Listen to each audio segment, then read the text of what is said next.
Differentiation का एक और नया पार्ट, एक और नया टॉपिक जिसका नाम है differentiation of inverse trigonometric functions. आप सबको पता है इनवर्स ट्रिग्नोमेट्रिक फंक्शंस क्या होते हैं। एक ऐसा ट्रिग्नोमेट्री का फंक्शन जिसका हम इनवर्स निकाल रहे हैं उसको हम बोलते हैं इनवर्स ट्रिग्नोमेट्रिक फंक्शन। कैसे निकाल रहे हैं? सपोज मेरे को गिवन है y equal to sine x, मैं इस साइन को यहाँ भेज दूं तो इसका मतलब क्या, मैं एक तरीके से साइन यहाँ भेज रही हूँ और एक्स यहाँ रख रही हूँ।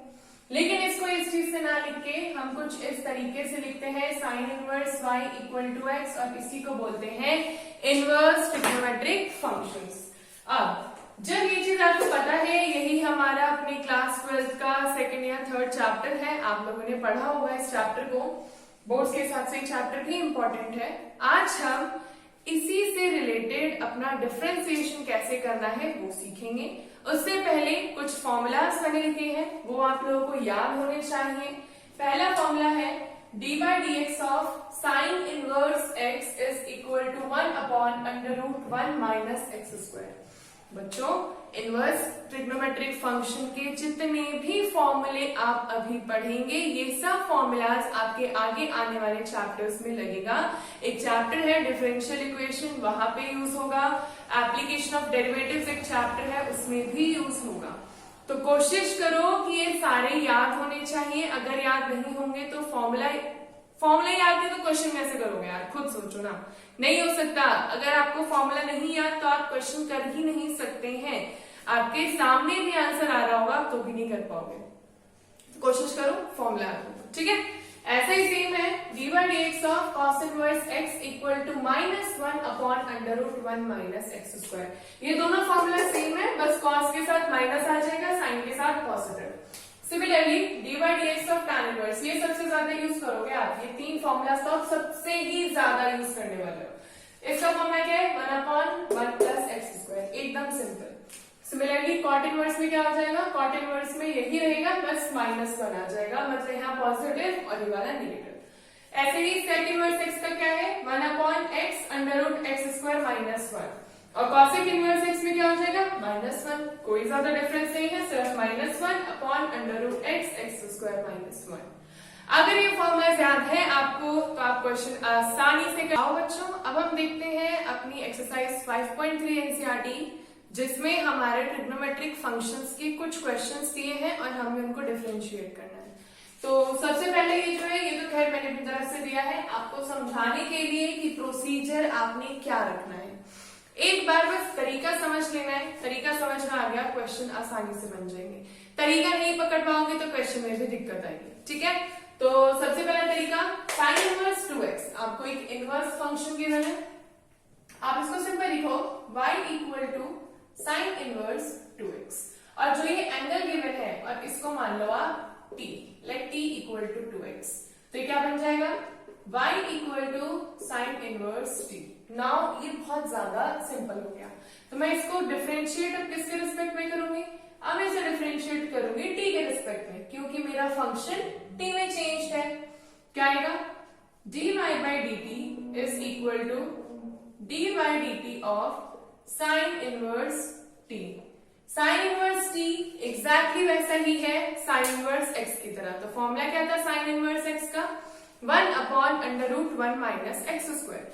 यही सेम फॉर्मूला हम यहाँ पे लगाएंगे, तो हमारा फॉर्मूला आ जाएगा 1 by under root 1 minus t का स्क्वायर। और यहाँ पे कोई एक और चीज आने वाली है क्योंकि हमने t को 2x लिया है।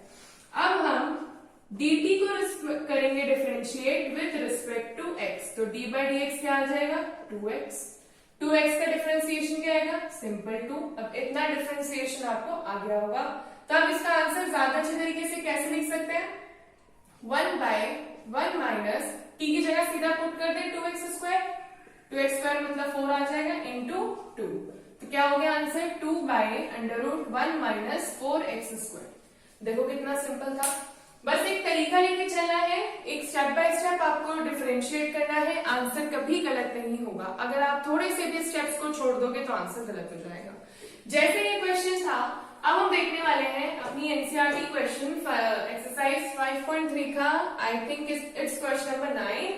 सो देखते हैं इसे कैसे करना है, ठीक है।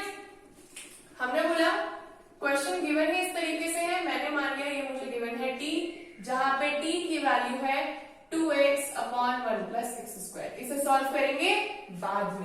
अब इसका क्या आएगा, dy by dt is equal to 1 by under root 1 minus t square. It is done. यहाँ पर एक और आंसर आना है जो हम बाद में लाएंगे। अब हम क्या करने वाले हैं, dt by dx. dt by dx का मतलब d by dx of 2x upon 1 plus x square. अगर आप ध्यान से देखोगे तो आप बोलोगे इसमें क्वेश्चन रूल लगा देते हैं और आंसर आ जाएगा। बिल्कुल ठीक, आंसर वैसे ही आएगा। हम क्या करेंगे, क्वेश्चन रूल होता है नीचे वाला फंक्शन एज इट इज बाहर चलेगा, आप डिफरेंशिएट करोगे ऊपर वाले को, फिर माइनस ऊपर वाला एज इट इज बाहर चलेगा और आप डिफरेंशिएट करोगे नीचे वाले को, और अपॉन में क्या आ जाएगा, नीचे वाले का होल स्क्वायर। क्या हो जाएगी इसकी कहानी, 1 plus x square into d by dx of 2x is 2 minus 2x d by dx of this, इसमें क्या होगा 1 क्योंकि कांस्टेंट है, कोई वेरिएबल नहीं है, 0, और x स्क्वायर का आएगा 2x। इसको मैं नीचे दोनों में बांट दे रही हूँ, 1 by x स्क्वायर का whole square and 1 by x square का होल स्क्वायर। क्या हो जाएगा, इससे ये कैंसिल, तो आ गया 2 by 1 plus x square minus 4x square upon 1 plus x square का होल स्क्वायर। इतनी चीज आ गई। अब इस चीज को सीधा उठा के यहां रख देना है, तो इसका आंसर क्या आएगा, 1 by under root 1 minus t की जगह क्या आएगा, सीधी ये कहानी आएगी 2x upon 1 plus x square का भी होल स्क्वायर इनटू ये पूरे टर्म उठा के एज इट इज रख देंगे 2x upon 1 plus x square minus 4x square upon 1 plus x square का होल स्क्वायर। और देखो आंसर कितना आसानी से आ गया। क्वेश्चन देखने में जितना कॉम्प्लिकेटेड होता है उतना ही ज्यादा आसान बन सकता है बच्चों, अगर आप इसको स्टेप वाइज करेंगे। दूसरी चीज ये, आप इसको एक और तरीके से कर सकते हैं। क्या है वो तरीका, वो तरीका है अगर आपको ट्रिग्नोमेट्री के थोड़े से भी फंक्शंस याद हैं, जैसे कि साइन इनवर्स 2x वाली जो ये आइडेंटिटी है, इसमें अगर आप x की जगह tan रख देंगे 2 tan x upon 1 plus tan x square, क्या बनेगा, ये बनेगा sin 2x। sin 2x की आइडेंटिटी होती है, तो sin से sin कैंसिल हो जाएगा और सीधा आप डिफरेंशिएट करोगे 2x को, 2x का डिफरेंशिएशन क्या आ जाएगा 2। देखो एक चीज हमेशा याद रखना, अगर आप एक चीज को डिफरेंशिएट करने के लिए फंक्शन वैसा यूज करते हो और वही क्वेश्चन किसी दूसरे मेथड से हो सकता है, तो ऐसा कभी भी जरूरी नहीं है कि आंसर सेम आएगा, बिकॉज डिफरेंशिएशन एक रास्ता है जो आप लेके चलोगे और आंसर कुछ भी आ सकता है। तो आप ये चीज मत सोचना बिल्कुल भी कि मैंने ये किया उसने ये किया तो हम दोनों का एक ही क्वेश्चन का आंसर सेम क्यों नहीं आ रहा।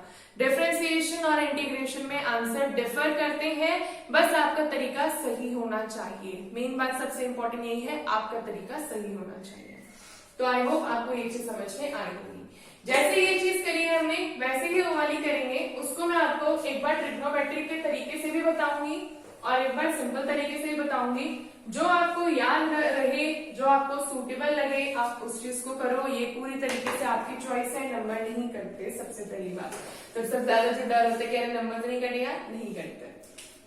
क्वेश्चन आपको गिवन है y equal to tan inverse 3x minus x cube upon 1 minus 3x square. वैसे इसमें तो कोई आइडेंटिटी लग नहीं सकती, ये एक वही है शायद से जो मुझे याद है। अगर आप x की जगह रख दो tan थीटा, x की जगह क्या रख देंगे tan थीटा, तो हमें मिलेगा tan inverse 3 tan theta minus tan cube theta upon 1 minus 3 tan square theta. इतनी चीज क्लियर। इससे हमें क्या मिलता है, ये आइडेंटिटी की वैल्यू होती है tan इनवर्स tan 3 थीटा। ठीक है, x की जगह क्या रख दिया यहाँ पे tan 3 थीटा और उसके बाद हमारी आइडेंटिटी बन गई tan 3 थीटा। ये और ये तो कैंसिल हो जाएगा, तो आंसर आ जाएगा 3 थीटा। यहां से थीटा की वैल्यू निकालेंगे। अगर x की वैल्यू है tan थीटा तो थीटा की वैल्यू कितनी आ जाएगी, ये x नीचे जाएगा इसके, तो आ जाएगा tan इनवर्स x। तो मतलब यहाँ पे क्या बन गया 3 tan इनवर्स x। ये आपका बन गया function y।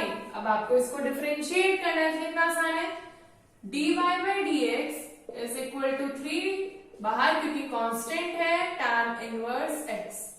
tan inverse x का फॉर्मूला होता है 1/1 + x² and this is your answer. दोनों ही तरीके बच्चों बहुत आसान है। आपको सिर्फ ये चीज ध्यान रखनी है कि आपको ट्रिग्नोमेट्री के फंक्शंस याद हैं या नहीं। ये वाला देखो, ये हमने ट्रिग्नोमेट्री का एक सब्स्टिट्यूशन यूज किया तो आंसर आ गया सिंपल तरीके से। अगर नहीं याद होता तो फिर पूरा डिफरेंशिएशन का तरीका लगाते हैं। सो आई होप आपको इतनी चीज समझ में आई। बच्चों थोड़ा सा कैमरा इधर उधर हो जाएगा तो आप उसके लिए मतलब ऐसा अनदेखा करना है, ज्यादा ध्यान नहीं देना है। जहां मिस्टेक्स पता लगती रहती है मैं उसे खुद करती रहती हूँ, सही मैं अपने आप इसे रिकॉर्ड करती हूँ तो अपने आप ही थोड़ा टिल्ट हो जाता है, so ignore that. Next question देखते हैं, sin इनवर्स 2x √1 - x²। कैसे करना है इसको भी सेम ऐसे ही करना है। पहले इसको y में रख देते हैं। यहाँ पे क्या सब्स्टिट्यूशन करेंगे, यहाँ पर एक सब्स्टिट्यूशन मुझे बहुत अच्छे से याद आ रहा है। अगर हम x को रख देते हैं cos थीटा, तो x को cos थीटा रखेंगे तो बिल्कुल ठीक है। x को रख देते हैं cos थीटा, तो y क्या हो जाएगा, sin इनवर्स 2 cos थीटा और अंडर रूट में 1 - cos² थीटा। तो 1 - cos² थीटा को क्या देगा, sin² थीटा, और बाहर क्या आएगा, sin theta. 2 sin theta cos theta आपको क्या देता है, बहुत अच्छे से याद है आपको, sin 2 थीटा। sin से sin कैंसिल, आंसर आ गया 2 थीटा। यहां से क्या आएगा आंसर, यहां से आ जाएगा cos inverse 2 cos inverse x। मतलब इसका डिफरेंशिएशन क्या हो जाएगा, सीधा फॉर्मूला पुट कर देना है -1/√1 - x²। इतना सिंपल है ये, इतना ज्यादा सिंपल। अगर आपको ट्रिग्नोमेट्री याद है, नहीं याद तो फिर वो पूरा स्टेप लगाएंगे और फिर वो पूरी रामायण लिखेंगे, ठीक है। लास्ट क्वेश्चन देखते हैं क्या है। यहाँ पे y की वैल्यू है sec इनवर्स 1/2x² - 1। x को क्या लेंगे यहाँ पे x को मैं ले रही हूँ cos थीटा। क्यों, क्योंकि मैंने इमेजिन किया कि अगर मैं यहाँ लेती हूँ cos theta 2 cos² theta -1, 2 cos² theta -1 identity होती है cos 2 थीटा की, आपको याद होनी चाहिए। तो इसका आंसर क्या आएगा, sec inverse 1/cos 2 theta. cos का इनवर्स क्या आता है, cos का इनवर्स आता है sec 2 थीटा। sec से sec कैंसिल, आ गया 2 थीटा। थीटा की वैल्यू क्या आ जाएगी, cos इनवर्स x। ये आ गया y। अब बस डिफरेंशिएट करना है, कैसे, dy/dx इक्वल टू -2/√1 - x²। इतना सिंपल था ये क्वेश्चंस जितने भी एनसीईआरटी के थे। प्लस अगर आपको सारे अपने ये सब्स्टिट्यूशंस याद है ना, आसानी से हो जाएगा। बोर्ड्स में ऐसे ही क्वेश्चंस आते हैं जो 2 नंबर के लिए 1 नंबर के लिए एमसीक्यू आएंगे। बिल्कुल भी डिफिकल्ट नहीं है, बिल्कुल भी घबराने वाली बात कोई सी भी नहीं है। सो आई होप आपको आज के ये क्वेश्चन समझ में आए होंगे, फॉर्मूला समझ में आए होंगे। ऐसे ही नेक्स्ट वीडियो के साथ हम आएंगे जिसमें हम डिफरेंशिएशन की नई बातें सीखेंगे। सो अगर चैनल को अभी तक सब्सक्राइब नहीं किया तो सब्सक्राइब जरूर करना। And thank you for watching.